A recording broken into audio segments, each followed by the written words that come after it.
विशाल ज़िले मटियारी में योम तशक्कुर जी तकरीब डिप्टी कमिश्नर मटियारी मोहम्मद यूसुफ शेख जी सरबराही में मुनक़द कई हुई। हिन मौके ते senior superintendent police Matiari Faisal Bashir Memon, additional deputy commissioner 1 Noor Ahmed Khoro, additional deputy commissioner 2 Iqra Jannat, assistant commissioner Matiari Abdul Sattar Shaikh, assistant commissioner Hala doctor Muzahir, assistant commissioner Saeedabad Shahrukh ऐं ज़िले जा अफ़सरनि, NGOs, मीडिया जे नुमाइंदनि ऐं ॿियनि माण्हुनि वॾे अंग में शिरकत कई।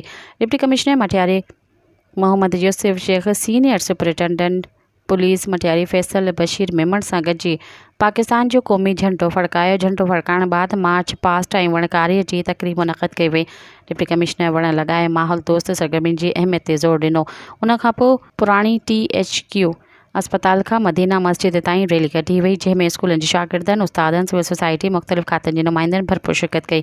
रैली जी पुॼाणी ते MDM हाई स्कूल मटियारी में हिकु मुख़्तसिर पुरवकार तकरीब मुनक़द कई वई। सब्सक्राइब कयो अवामी न्यूज़ HD खे ऐं ताज़ा तरीन ख़बरुनि लाइ ॾिसंदा रहो अवामी न्यूज़ HD।